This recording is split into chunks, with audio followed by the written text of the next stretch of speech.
Oh, good evening and welcome to Awakening Wednesday, Spirit Embodied. Whoop, whoop, whoop, whoop, whoop, whoop, whoop, whoop, whoop. So glad to have you virtually and have you here in the house, looking at all the beautiful faces. Ah, just fantastic. Feeling all that love and light.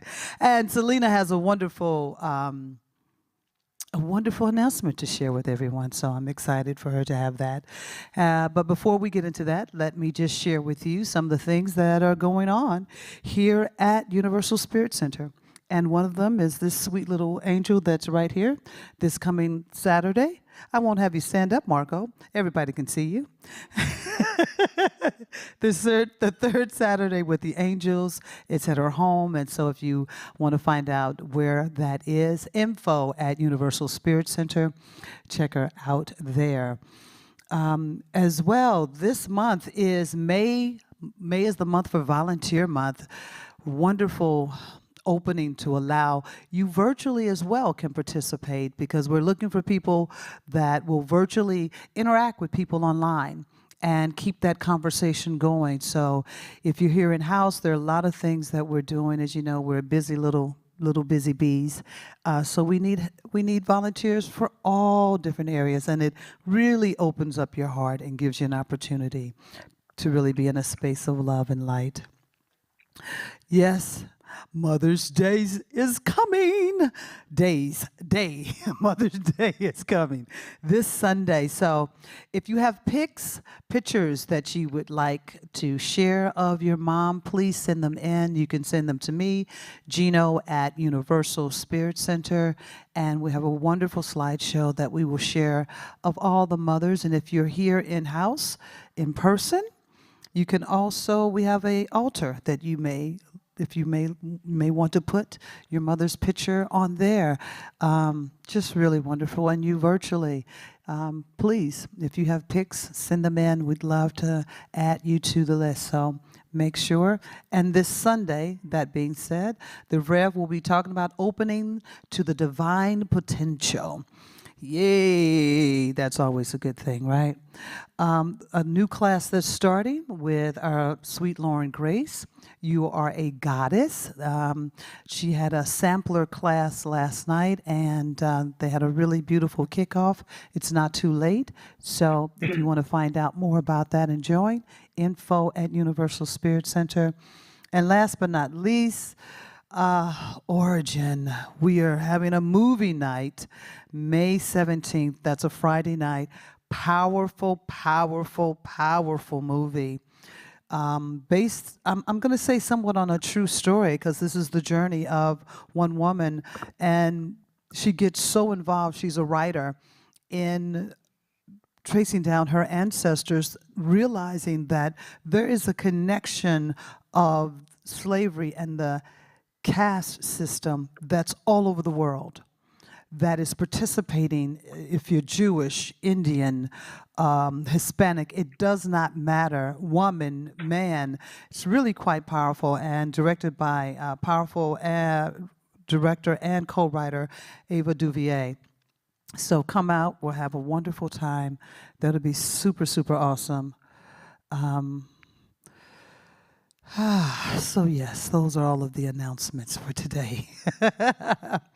So I thought I'd open up with just a little something, and I think I need it now to woo-saw me into place.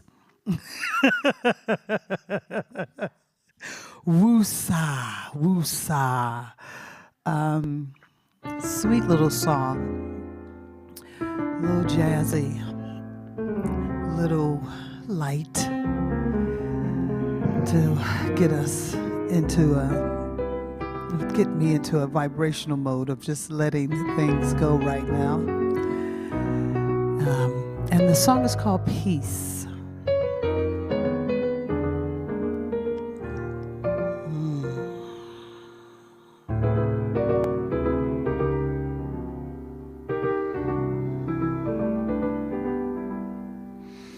There's a place that I go where the sycamores grow. and daffodils have their way, where the cares of the day simply fold away in the glow of the evening sun. Peace is for everyone. If I go there real late, I let my mind meditate on everything to be done. When I search deep inside, let my conscience be my guide, and I go in the evening sun. Peace is for everyone.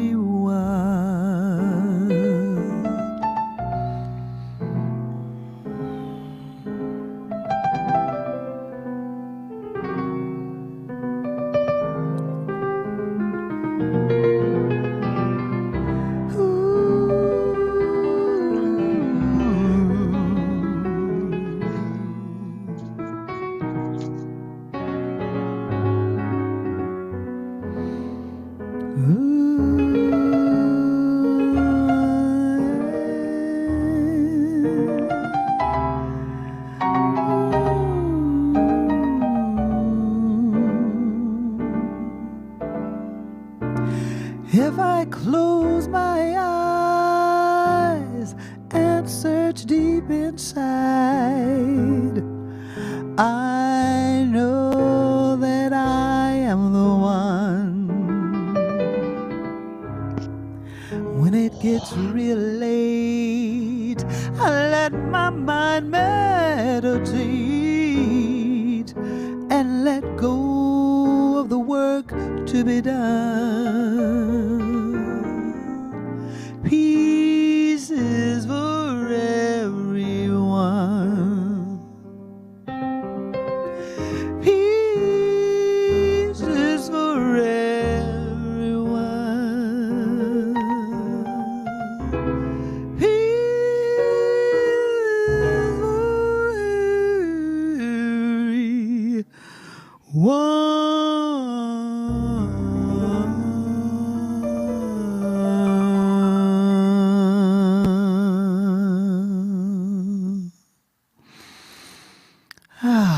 All right. Peace is for everyone, no matter what. Yes.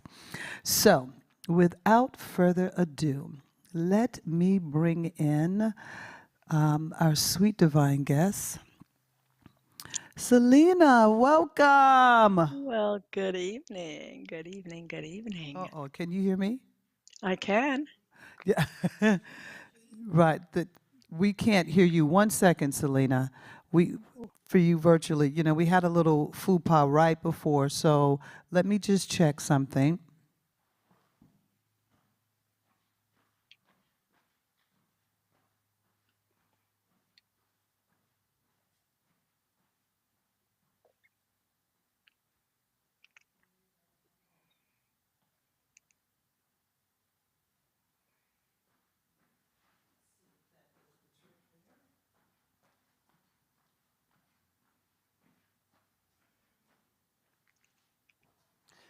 Can you hear me? I can indeed. Can you hear me? Yes, I can. Okay. I'm hearing myself back as well. You're hearing yourself back as Yeah. well. Are you still able to hear me? I do hear you, but you Okay. should not be hearing an echo. Um, these are the yummy little things. 1 second.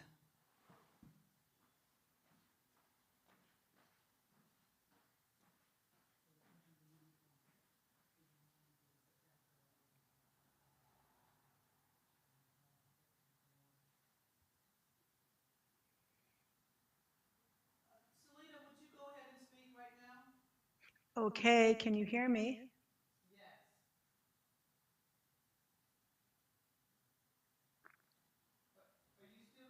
I'm not hearing the feedback anymore. Feels like we're good, Gino. I think we're good to go. Very good, very good. So, welcome, welcome, welcome. One second, let's do that. And okay, no, this is what I want. There we go.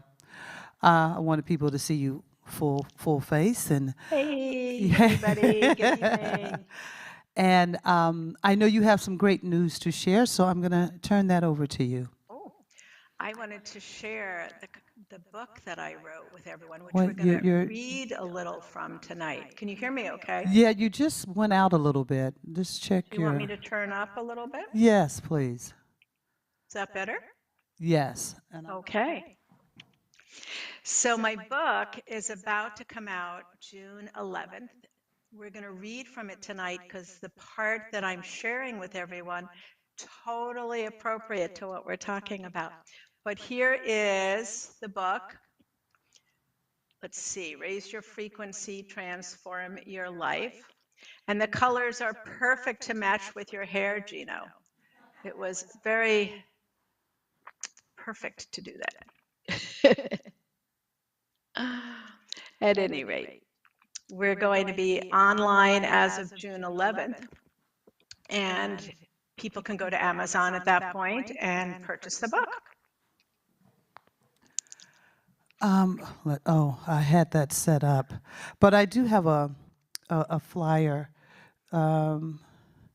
that has your web page on there. I was just going to say that I know there's a link to pre-order, and that will be on the YouTube and the information, but the link's a little long. So maybe we'll create a shorter link to have up that we can post. Yeah, Well, or thank QR you for code, that. one of the two. That'll be great. But that's so exciting. I didn't get to see the book because I was over there doing something. Let's show you. Can you see it? I'm trying to Yeah, move it around. yeah, It that looks good. matches It your does. hair. That's good color. We're color coordinated tonight. That's really great color. That's great color. I also wanted to share tonight is about awareness slash consciousness. But also, just I haven't shared this before. Selina has created a GoFundMe page to help support her. This summer, she's going to be traveling all over, sharing everything, and so we do have a GoFundMe. There we go. We do have a GoFundMe Thank you, Gino. Thank you for that. titled label that you can, and that'll also be in the information. It'll be on YouTube and also on Facebook. I'll put that on there as well. And we're looking forward to having Selina come to us in November to do a workshop, which will be really, really, really super, super awesome. So excited about all of those wonderful things that are coming up and unfolding. Well, may I just share a minute? Sure. So thank you for that, Gino. And I just wanted to share with everybody that the reason that I've created the GoFundMe is because I'm really interested in working synergistically. And I've created a program. I'm sorry, I'm just stopping because I'm hearing myself again very loudly in my ear. I've created a program where I'm going to be traveling to different spiritual centers across the country to share an all-day workshop on the themes from the book and the work in the book. So people who choose to come can have a very intense tutorial for the day. And I wanted to not charge a fee. I wanted the spiritual centers to charge the fee and have a great program that they could give their membership and also have it be a fundraiser. And the way that I could facilitate that would be to have a GoFundMe page where community of people who were really interested in sharing consciousness would donate and pay for the expenses of me to travel so I don't have to charge a fee to the spiritual centers. So when you go to the GoFundMe page, if you're suggesting centers, that's a way to help. Or if you'd like to donate financially, what you're donating to are the expenses so I can travel to centers and share this information and have the centers reap the financial benefit. So just so that people understand what they're donating to. So thanks, Gino.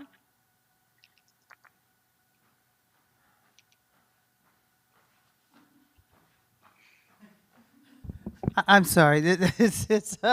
I'm going back and forth trying to That's make sure okay. Thank you. that the sound online is Yeah. doing what it's want to do. So why don't we do this? Let's hop into what we're going to discuss tonight. Absolutely. Let me see here. All of my wonderful little toys and gadgets. Everybody's just all. Okay, here we go. Very good. All right, let me. Ready? Yes, yes. So what we're going to do tonight is talk about consciousness and awareness. And I want to just review what we talked about last month because it's important to keep the continuity going. Yes. So last month, we spoke about the fact that we aren't an I or me. We're multi-dimensional beings. And we have lots of different aspects to that multidimensionality. And we also talked about that. The purpose of the work that we're doing is to empower you to use all daily irritation and even trauma as a transformational tool that will take you to peace. And so tonight, we're going to go to this next step. We're going to be talking about consciousness and awareness. And these aren't new topics for you because you're here and you belong to a beautiful universal church whose whole purpose is to bring you to consciousness, right? So we're preaching to the choir, but we're taking a different look at how we be as conscious beings as we use our awareness. And what I'd love to do is read to you from the book that talks about who we truly are. And Gino, I just need you to know, sweetheart, that I'm going to do my best, but I'm hearing myself as I speak. Okay. I know. So- I'm trying to find out where the Yeah. little trigger is. We really had for everyone virtually, we had a snafu. I think my computer just went through a cycle loop, and I couldn't get Selina on there for a while, and so everything is just kind of a little bit haywire. So please just bear. Here in the house, they can hear you perfectly, but online there is an echo as well. So I can Yeah. understand that. So I'm gonna let you take full stage for a minute, and I'm gonna go and see if I can fix this. Okay. So what I'm going to read is a part from the book, and it's called How We All Began, because this explains quite a bit for you. So sit back and relax. When you entered your physical body upon birth, you were source energy incarnated into physicality. The oneness, your intuitive body, the physical manifestation of source energy, was alive and well. And in addition to your caregiver's love, it was your greatest comfort and your identity.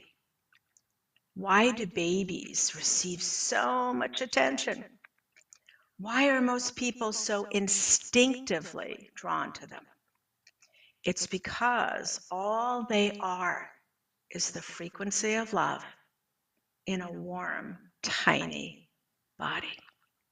What you sense in the presence of each newborn is the essence of the divine. While you may not have a conscious awareness that this is the reason for the attraction, you are in that moment being energetically reminded of the core of oneness that you hold buried deep within your own life stream. When you were newly born and you began to develop within the physical world, as your brain was activated and your emotional system engaged, you immediately began to respond to life from the emotional and intellectual bodies within your multidimensional being. And they were sourced with high frequency. That was all you knew. That was all you were. As you grew into your body and your brain developed, you began to have exchanges with people in your life. Your genetic makeup and your family of origin in this incarnation contributed to the experiences you had. When you experienced love and pain, your emotional body responded to all you were going through. Your thoughts were generated by your emotional responses, and your feelings then generated new thoughts. All of the thoughts and emotions created were physical expressions of the frequencies you were experiencing. But as you didn't know about your frequencies, your identification was solely with your emotions and thoughts, all described by you as me or I, a one-dimensional being, referenced as self. The loss of your intuitive body was underway. Your true self is a higher frequency, one that is called love, and it actuates in physical form as your intuitive body. Every expression of kindness, compassion, or understanding that you receive or share activates this field. Conversely, every painful experience and each act that is not loving builds the low frequency of fear, your egoic mind, and generates a new pattern of response that repositions your intuitive body further from your reach. Over the years, as your life stream grew due to social conditioning, your original frequency of love began to be replaced with more experiences of fear and any lack that you encountered. Depending on your circumstances, your shift from being energetically fueled by your highest frequency of love to being guided by fear happened at a very early age. As you continued your journey, your capacity to think was hugely valued by everyone around you. When you were young and your parents and teachers were pleased with your choices, you were praised for thinking well. When they were not happy with your behavior, you were asked, "What are you thinking?" The emphasis on your thinking ability combined with the ever-increasing experience of fear crowded the field, and your intuitive body of oneness had little room for existence. You saw you as one singular being, where your intuitive body had no place. While it still existed inside your life stream, it was accessed less and less until it was forgotten. While higher energetic fields never leave your life stream, in order for them to be actualized, you must choose to access them. Think of your energetic fields as muscles. Muscles exist within your body, they never go away, but they do strengthen or atrophy depending on your activities. As you choose to use your biceps or triceps, they grow stronger and become more visible. A day or so after every workout, you may notice that your muscles are aching. If you keep exercising, they grow stronger and you're able to sustain longer periods of practice. Over time, you're in peak shape. But if you rarely engage in physical activity, your muscles are present, but you won't see them, and they certainly won't be toned. When you go to use them, you'll find that you're working very hard to do very little because your muscles have been dormant and you can't sustain much activity. In the early days, it takes a lot of effort for you to continue to work out at this stage because you don't see progress, and all you experience is the pain of sore muscles. Well, your intuitive body is no different. If you don't access it, it too becomes a hidden part of you waiting to be called into action. So I was really hoping in sharing that with you that you would understand that you are a multidimensional being and that you have free will, the choice to activate the highest knowing within you. And that highest knowing is what we call consciousness. So our consciousness is the intuitive body, the highest knowing of who we are. And for most of you listening, it isn't dormant, but it may not be activated as your response to difficulty in daily life. And that's what we do here. That's what I'm here to teach you. How to bring the intuitive body and activate it as a response to any daily difficulty or chaos that lands. Okay. So, Gina, what did you think of that? I think that's awesome. It reminds me of today. I had earlier I had a little bit of a mental breakdown. And I love how you say it's all consciousness. I think a lot of times we have activated the struggle and the worry and the doubt and the fear. And we're operating from that space. I mean, everything goes into motion to that hamster wheel goes into motion, and I could physically feel my body change. The thoughts were very different. So even though that intuitive space is still there, if we are constantly accessing from fear, doubt, worry, we strengthen that muscle as well.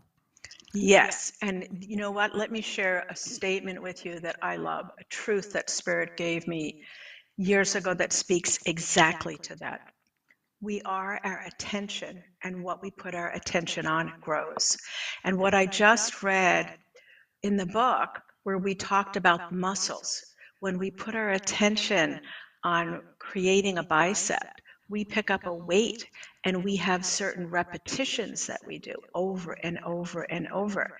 And when we do those reps, over time, the muscle grows because we're putting our attention on it.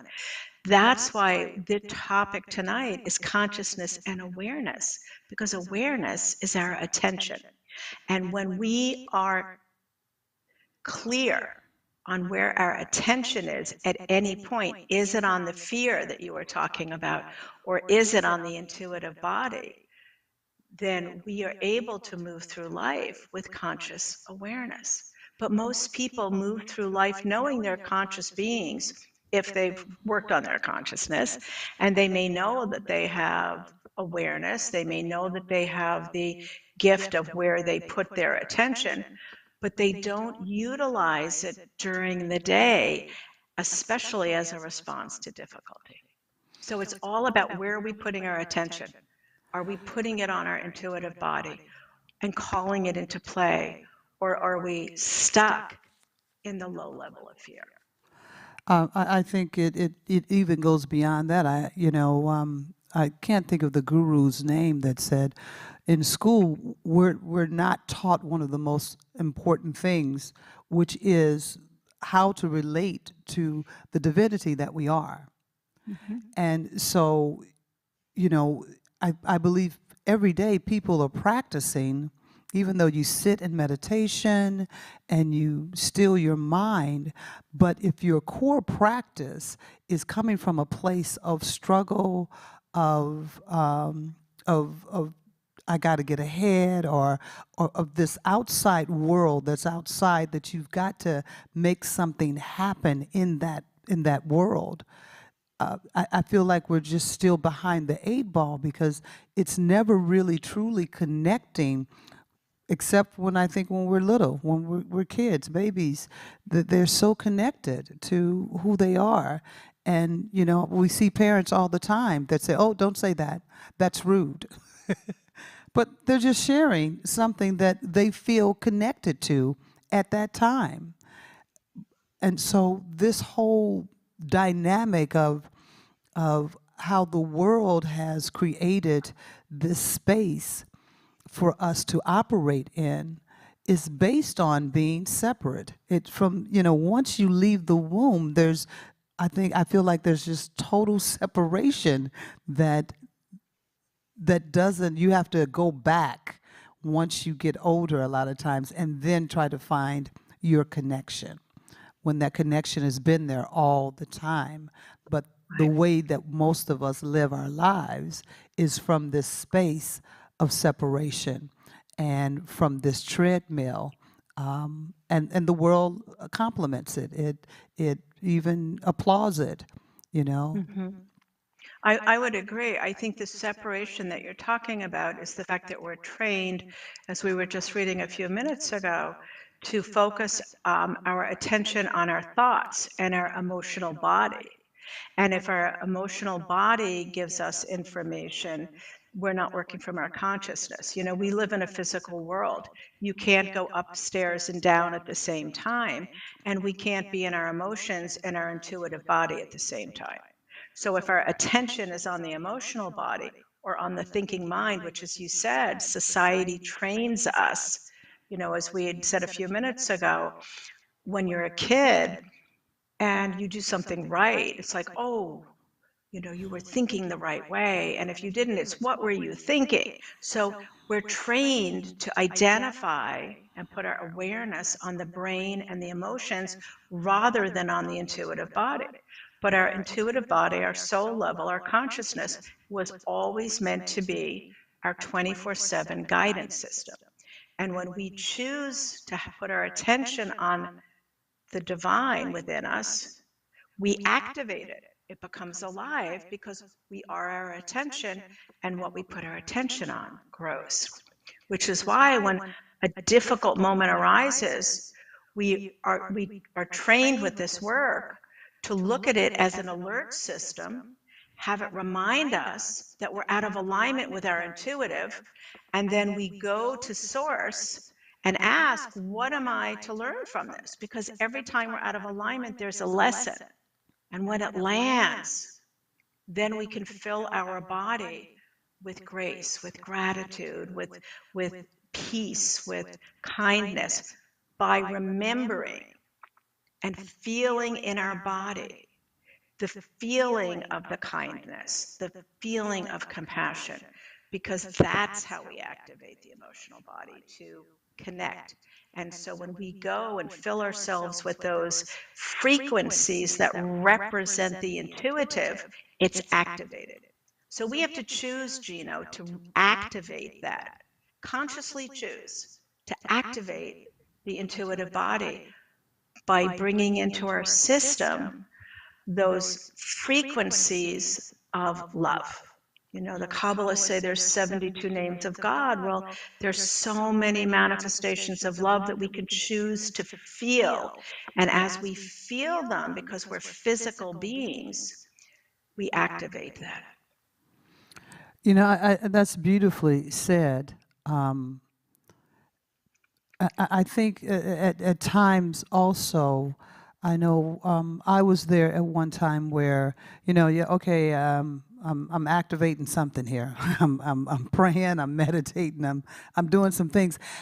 And just like how we were having conversation before when all of the technology was going haywire, and I'm on the phone with Selena and I'm emailing her, and both of us felt like the email was taking an eternity.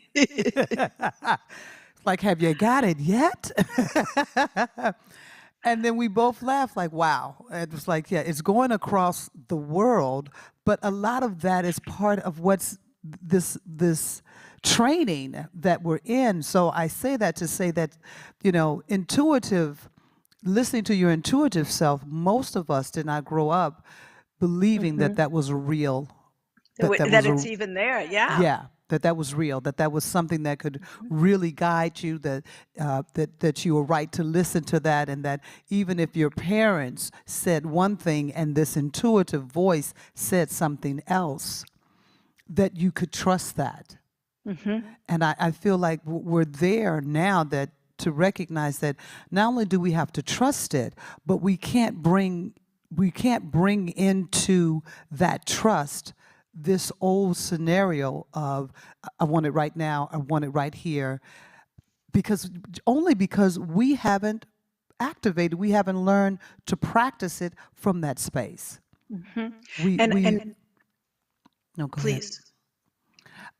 I was just going to say we just haven't learned to practice from the space that it's enough to intuitively check in, get connected, and feel that sense of peace within your body. Feel that sense of peace in your body and your mind, that's enough, that everything you've needed to do to move through whatever this is, it's happened. It's already happened. But it's that thing like, well, where is it? Why can't I see it? Nobody rang the doorbell. Did nobody call? And so, it's like recognizing like, oh, you did the work. And the work is so easy once you recognize and realize that connecting with yourself, hearing your eternal voice, that when you do that, when you take the time to do that, that you've done the most important thing that you could do. Yeah, I would agree. And I think part of the reason why people don't hear the voice, they don't have a relationship with the divine within. Most people do not have a relationship. That's the key word. An active relationship. And it doesn't, in my world of understanding and experience, most spiritual people have a relationship with the divine through meditation or practice. But most of our life happens when we come off the mat and out of the meditation room, which Yep. is why the work that we're sharing is so important, because difficulty happens 24 hours a day. Doesn't mean it's going to happen to you 24 hours a day, or to me, or to any one person, but the potential is always there. And Spirit said to me years ago, it was one of their very first messages to me, was that difficulty is being used incorrectly. Difficulty was never meant to stop or get in the way. It was always meant as an opportunity for us to reconnect and have a relationship with the divine within. Because each time we have difficulty, if we engage the intuitive body by using that moment of difficulty as an alert, saying, oh, out of alignment, I'm out of alignment with love, I'm out of alignment with my highest knowing, let me check in and ask, what am I to learn?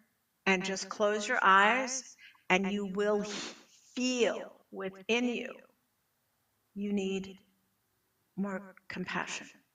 Fill yourself with compassion. And when you take that moment to remember a time when you were compassionate or someone was compassionate to you, and you don't think about it, you feel it in your heart center, what it felt like, you are engaging the intuitive body. So if you've gone from a moment of fear, that was an alert, and you engaged the intuitive body, you've picked up that free weight and started to build the bicep. And because just as building a bicep takes weeks and months, you have to go to the intuitive body and engage it and allow yourself to have communion with it and relationship with it over and over and over before you're going to trust it, before you're going to have faith in it, and before it's built into the tool it was always meant to be. So Well, difficulty is the actual transformational path when utilized the way we're talking about to build a relationship with the divine within.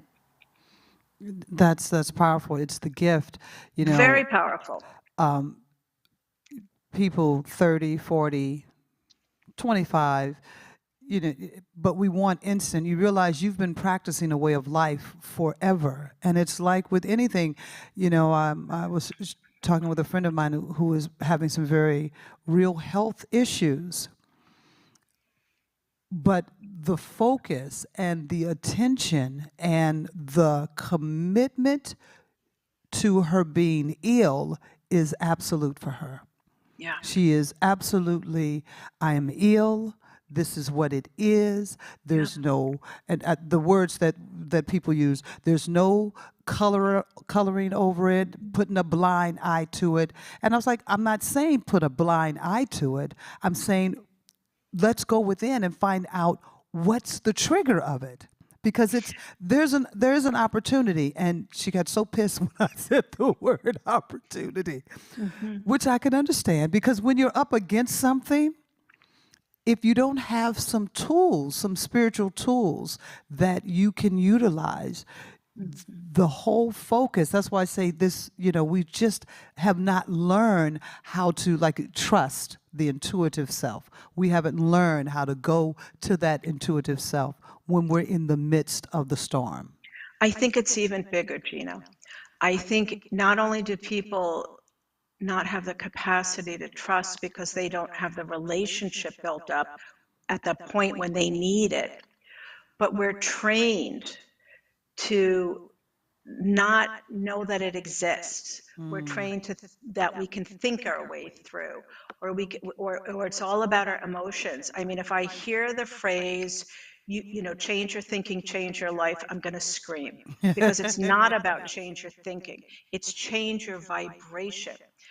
Neuroscience has said the brain does not create anew. The brain recognizes that which it knows and creates structure around that. And what the brain knows is frequency. EKGs, EEGs, right? Frequency in the body. So if we're holding low frequency, the brain is going to create structure, which we call thoughts and emotions, that represent that. Negative thinking, anxiety, worry. But when we shift into higher frequency, because you can't be in low and high at the same time, Right. can't go upstairs and downstairs, we live in third dimensional reality. When you change the frequency, which is what we did when we went from being having a negative thought and recognizing it and going to the intuitive body and bringing in an energy of gratitude or compassion, we exited that low frequency and entered the high frequency.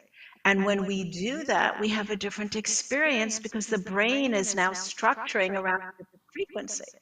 So with people who have chronic illnesses or have great loss, and they don't have an experience with and a relationship with their intuitive body, all they have is the understanding that their life is the pain.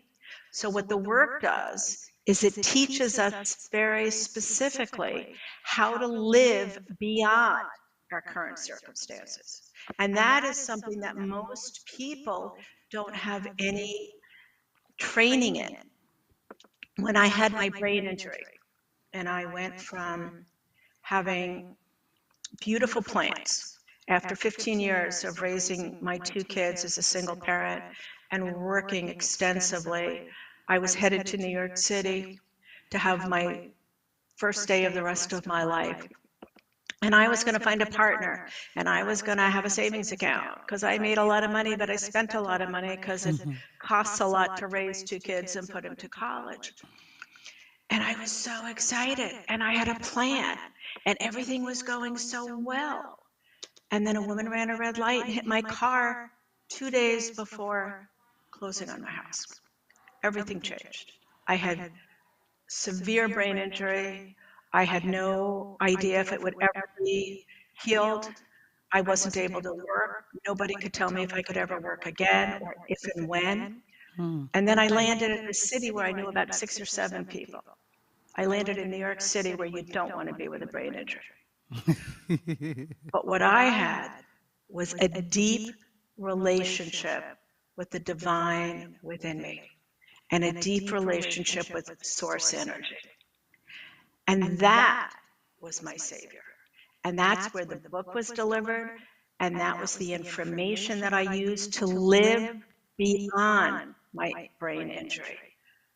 And you can live beyond, as you know, Gino, a difficult time or difficult situation. You need to have the tools. And it's much easier when we learn these tools and we build a relationship with the intuitive body within us, which is the divine, before we need it. That's why we're doing this program for everybody. So, well, let me ask you this. So, I mean, I get frequency and vibration, but there may be people out there and people here that just like, oh, this is more work. This is what do It you is really? work. It is, and What? let's not candy coat it. It's work. It is. It's you know. Where would you start? So you yourself, you had a relationship, and you know a lot of people have a spiritual relationship, but your what we're talking about is going deeper and really trusting that relationship. A lot of us have a spiritual relationship, we'll say we're spiritual, but the moment something happens, it's not spirit a lot of times that we go to, Yep. it's panic, Yep. it's anger, Yep. it's fear, it's confusion. And it's not to say that, things will happen, but how do you get from there to settling yourself in a space to be able to take that moment to become aware that I've got something going on.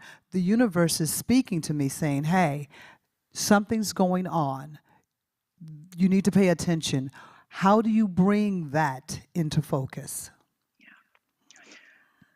I think the first thing I would tell people is to go to the breath. And I wanted to take everybody tonight through a practice that I call 5 minutes to peace. Spirit shared with me many years ago that the breath is the physical manifestation of the soul. And I love that. And I would ask everyone to just sit with that for a moment. The breath that came into our body when we were born as tiny little infants, which we were just reading about a few minutes ago, that is the physical manifestation of our soul. When we leave, when our journey here is over, what is the last thing that leaves our body? The breath. In yoga, partnership, yoga means partnership. In the practice of physical yoga, the breath is combined with the movements of the body. Why? Because the breath is the soul. And as we move the breath with the body in yoga, we are as complete as we can be. So there are lots of different steps to this work and to becoming consciously aware so that you can, in the moments of difficulty, not go to panic. But that's not where people are going to go initially. Right. Because that's the inbred response. And it takes a lot of work to reverse that. So the first thing I would do is go to the breath. And when you are feeling called, as you just said, there's something happening here, I would stop and I would go to breath of life. So let's go to breath of life now and practice it. Okay? It's 5 minutes. Love it. So what I'd invite everyone to do now is just take a look internally. How are you? Is your mind racing? Right now, if you've been listening to this and you've been sitting with myself and Gino, you're in high frequency energy. So you might be feeling just peachy keen. But maybe your mind is racing. Perhaps your back is bothering you. Just check in. What's happening in your physical body? What's happening in your mind? And then I would invite you to close your eyes. And the breath of life begins. If you would, relax your body wherever you are and begin to very slowly and very deeply breathe in and out of your nose. Just breathe in and out and keep your attention on the breath. If the thoughts come in, let them come and go with absolutely no attachment. If you hear any noises in or out of the room, keep the attention on the breath and stay here until I bring you back. The attention is on the breath. You are the breath.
And now, if you would, very slowly and easily begin to bring the consciousness back into the body with every out breath. As you exhale, bring the consciousness back into the body, back into the room, and we'll go back into the teaching. Continue to bring yourself back into the body and back into the room. And I invite you, as you come back, to once again check inside. How are you feeling? How is your body? How are your thoughts? Are you feeling any peace? Now, some people, if they're not used to a breath practice, may have had a hard time closing their mind, shutting down their thoughts. But I think even if that was the case, you're probably noticing a difference in your state. And if not, or you couldn't get into the practice at all, keep trying it. Because what I've realized in taking students through this practice many, many times is like anything else, when you raise that free weight, first time you do it, it's going to be hard. Your muscles are tight, and you need to do it over and over until you feel comfortable. If you had a great experience and your state has changed, then this will be a tool for you when you're in an emotional overload or somebody cuts you off on the road. Now, you may not be able to close your eyes while you're driving, but you can certainly engage the breath and just breathe in and out of the nose. This is one of my students' favorite tools.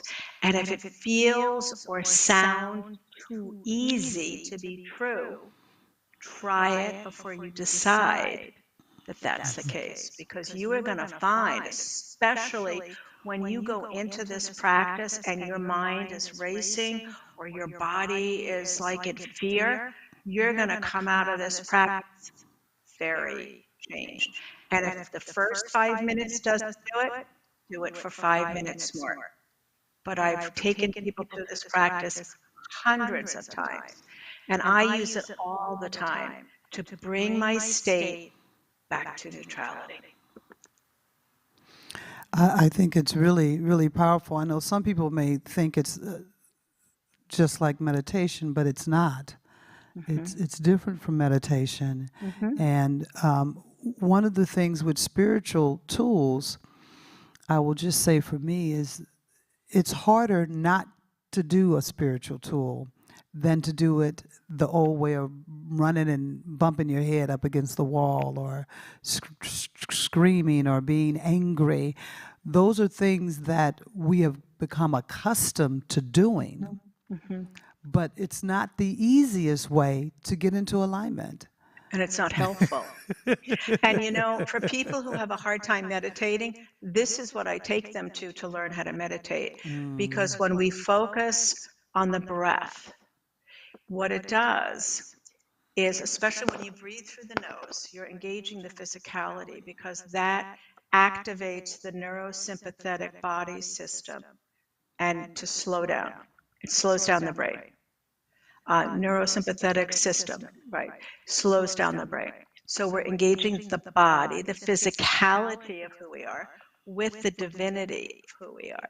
And I love that. So people are able much more easily to go into this breath practice than they are to sit in quiet.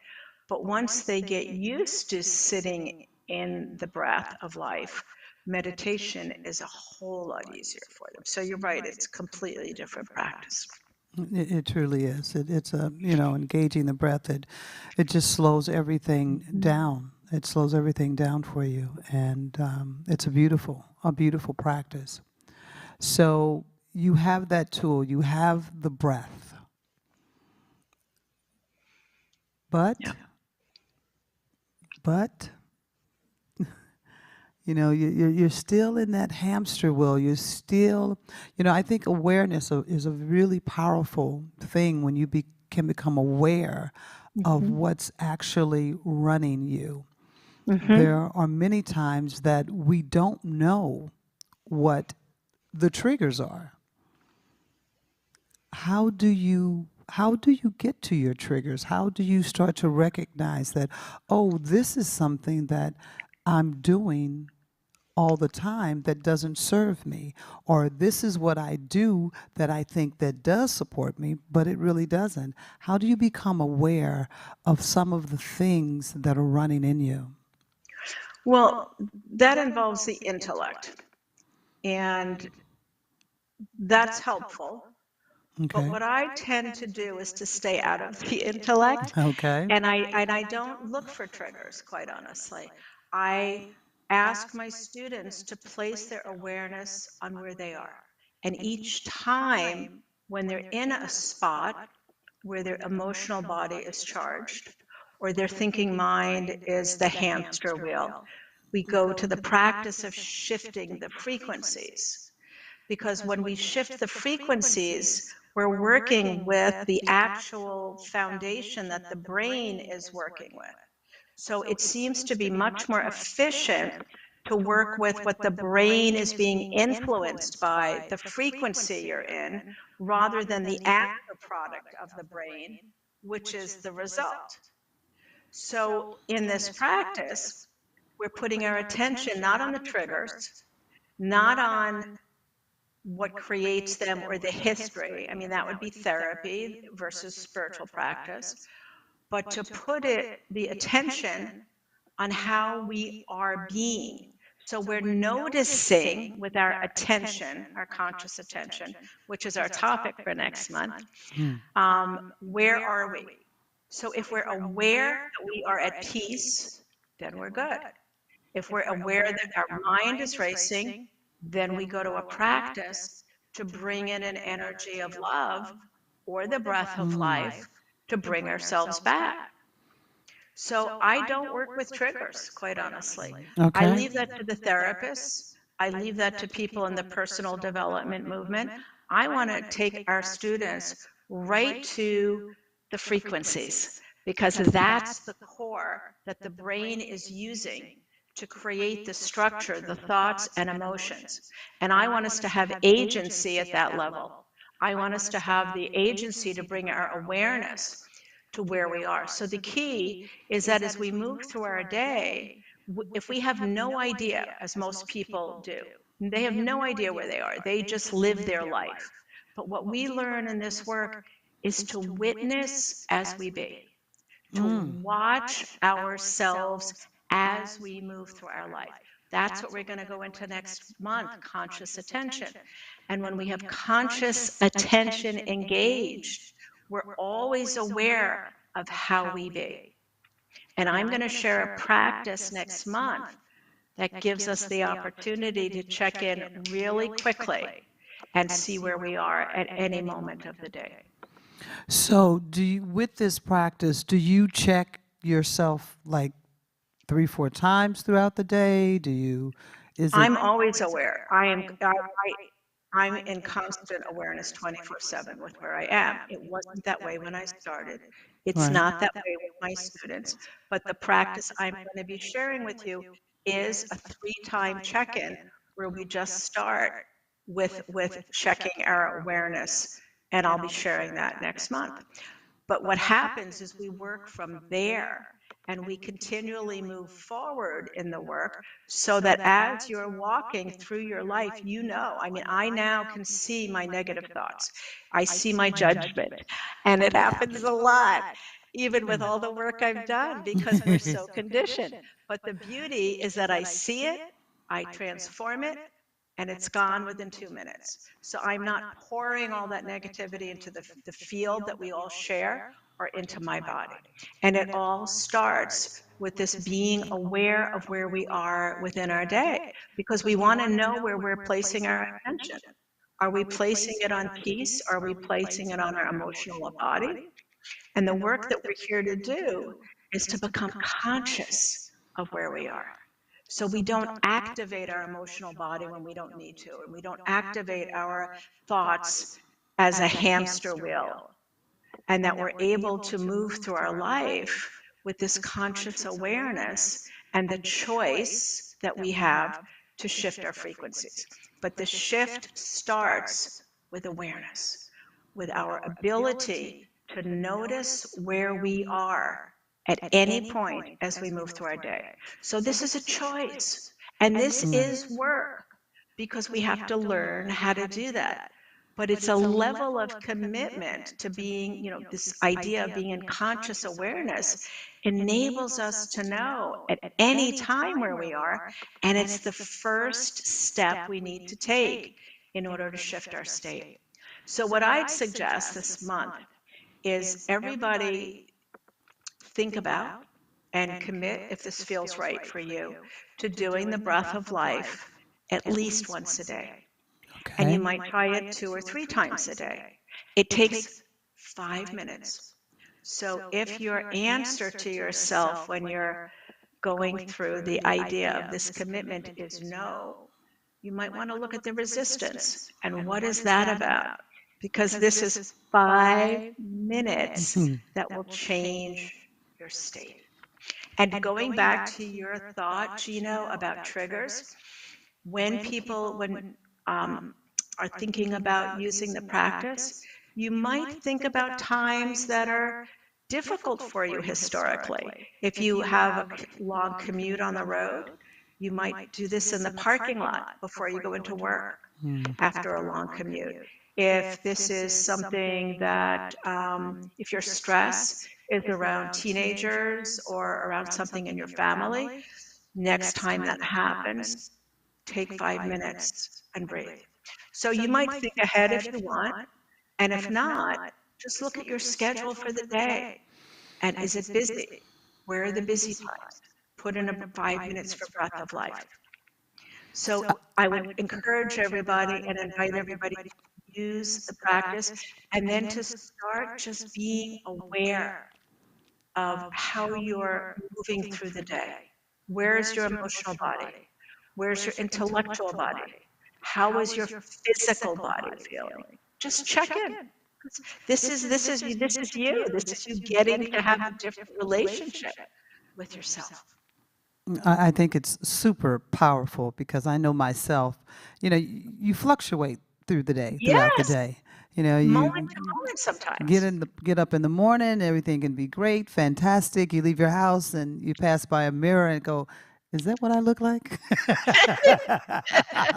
And then you say, Where did gorgeous. all that come from? Or your car doesn't work, or somebody left something, So I love that, just to start to become aware of where I'm at throughout the day. And I think the breath of life is powerful. Um, I can commit to that. I can commit. I'm going to look out here at all the beautiful faces and see if I see some smiles. So I think we can hold each other accountable. Um, it's a quick thing to do, and I think it's really beautiful. Excellent. Well, thank you for that support. Absolutely. Absolutely. And I will say to you virtually, please join us. I know we had some snafus today, so I apologize for that. And I learned why some of those snafus took place. So we'll make sure that that doesn't happen next month. But this is powerful teaching, and it's wonderful teaching in another avenue. If you're not learning something new, then you're stagnated and you keep pulling from the same pool, expecting something different to unfold in your life. And so I would say to each of us, as I say to myself, you got to do some things differently in order to experience things differently. So I'm grateful for all of the wonderful work that you do, Selena, and I apologize to you for all of Oh, the no the need. No need, darling. snafu. I want to thank you for your kindness and your patience when that was going on. You were so lovely and such a beacon of, seriously, such a beacon of light, and it really was so appreciated. Thank you. Thank you. I Yeah. appreciate it. You're not one of those people that goes, when things go wrong. You You have were no just idea what was holding going on steady, girl. inside. You were just holding steady. Well, you were holding steady. Inside, that little girl was screaming. Ooh, ooh. There was, how many of you are familiar with the movie What the Bleep? There's a scene that I love. I love the movie. It was like my first encounter with, I just lost the word there, but it'll come back to me, to the science of how our body functions. And so the scene is where the photographer is there at the reception, and the bridesmaids all in their little green dresses, and the guys, they're starting to have some cocktails, and people are getting loose, and this guy looks at this girl, and they have the little animation that's the feeling of what they're saying to one another without speaking it. And so the guy's looking at her, and he's got like the little horny toad on the shoulder, like, yeah, baby. And the object is moving, and she's got the shy girl, like, ooh, me, yeah, it's me. And so then they make a move to move towards one another, and as they do, a waiter comes through and spills a glass of red wine all over the girl's dress. And her little, I'm gonna call it a meme, her little meme starts crying and go, this always happens to me. Why does this always happen to me? And they showed inside how the body just goes right into its routine. Everybody, the peptides, everybody's working to create that feeling and to keep that.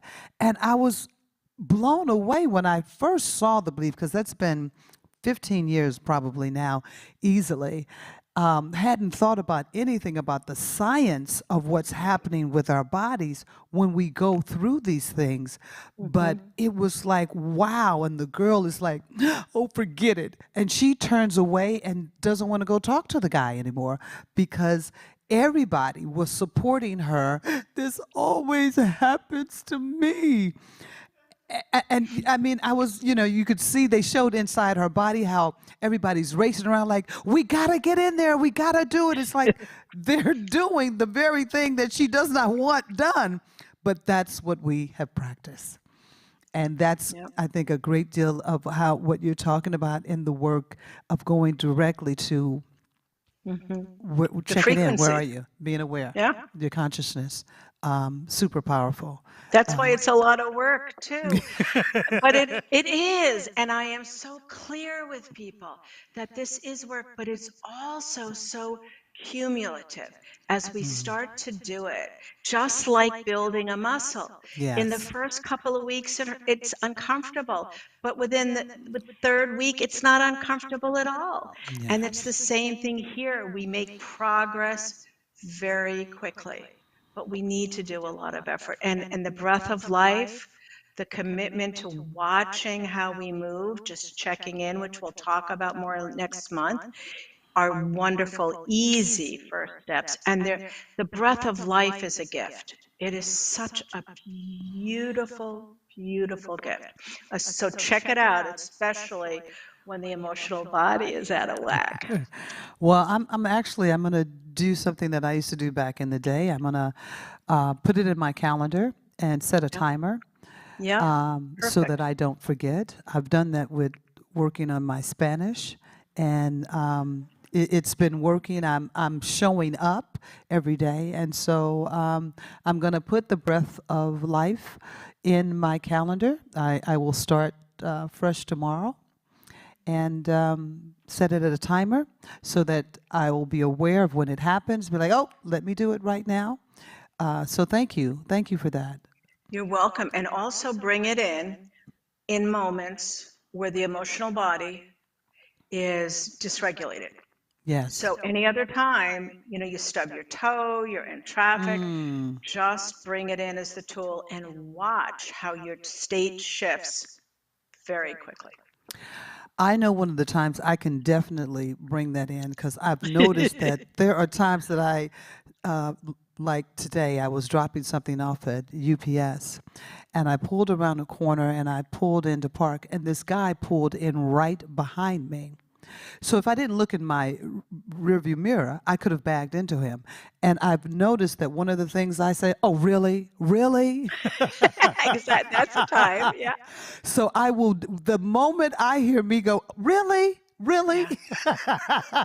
Yep. I Yep. will check in. That's a good time for me. I know that. Yes. For all the work I've done, there are times when I'm about to go on a call with the people at Apple or with a technological thing, or I'm calling the doctor's office and I'm going to be waiting a long time. Right. I know I can get snarky, and I don't like being snarky, and I won't be snarky. So what I do beforehand is I do the breath of life before I pick up the phone. And the first thing I say to people is, I'm really looking forward to your health. And if you hear any irritation in my voice, please know it's not you. I'm going to get it out of my voice right away. So I use the breath of life to get me back to a really calm place before I do those things that might, historically, as you were saying earlier, put me in low vibration. I love it. Love it. Yeah. So that I'm prepared. Love it. Well, I'm going to put this on for people virtually to see. This is the link for Selina's GoFundMe page. It's also the link for her book, but also on her webpage, which I will put that webpage. It's spiritually. Wait a second. I know I have it. I will put that link back up there as well for people to see. And like I said, I will have it posted on the YouTube and also on our Facebook. I'll write in all of that information so that people can go there and check it out. It's definitely something that we want to do and we want to support. So much. Very appreciative. And we'll work out something, Selena and I, either a QR code or something that will even make it even easier for people to be able to support you as well. So Thank you. yeah, we'll do something. We'll connect next week and do something with that. So I want to thank you, Selena, once again for a beautiful, powerful night. And I'm excited about our journey and what's unfolding. Really beautiful. The breath of life will go into my calendar this evening, and that really is I hear me saying it, and I know I'm out of alignment when I say it. Oh, really? And it comes out so easily, and You've I've got some started to recognize, like, company. that can't be good. That's all attitude. So thank you for that. I love this opportunity Pleasure. to recognize where I be at any moment. Where do I Yep. be? Yep. That's very powerful. Well, thank you, Gino. It's my pleasure to be here sharing this information. I'm so excited about our collaboration and very grateful. Thank you. Thank you. Well, I know it's late there on the East Coast. It's raining and you want to snuggle up. Time for bed, yes. Get some rest. And once again, congratulations on the book. That's super Thank you. awesome. And Appreciate I that. look forward to getting a copy. Well, there's one on the way to you. All righty. Have a beautiful evening. I will connect with you in a couple of days. And Look forward to it. thank you so much. Pleasure. Have a good night, everybody. Have a good night, Gino. All right, you too. All right, my divine angels, thank you so much for supporting and coming out. All of you divine lights, I appreciate you. And as always, we appreciate you virtually for all that you do and your support here at Universal Spirit Center. So with divine love and peace and joy, I just say thank you, and have a good night.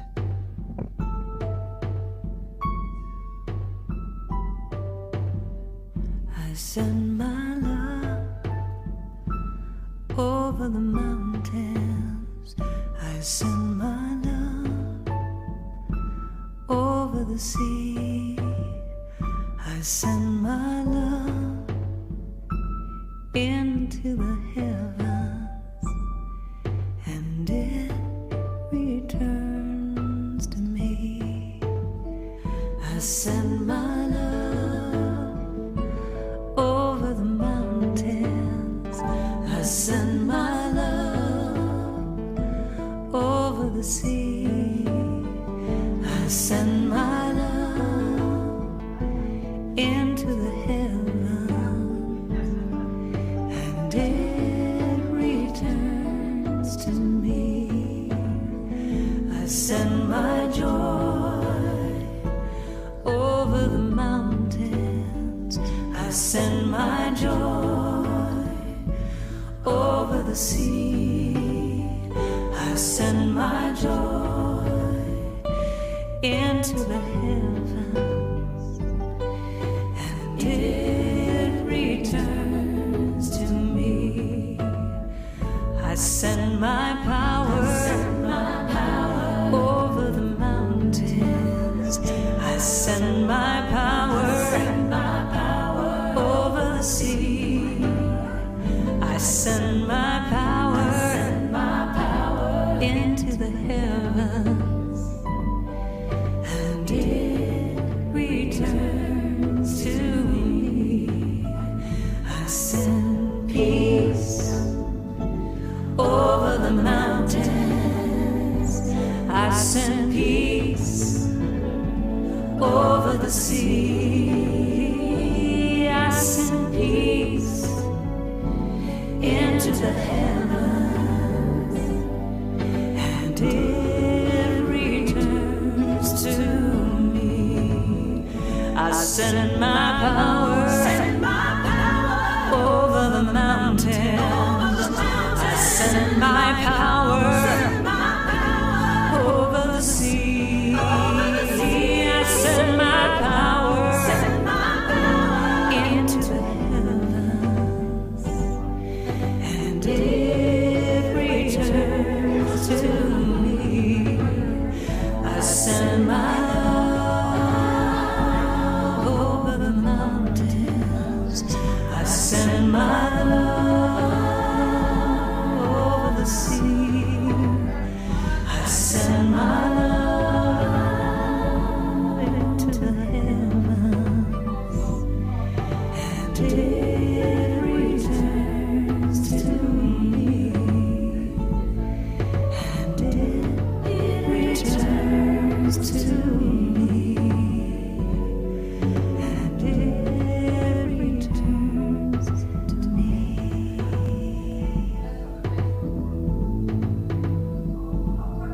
It returns.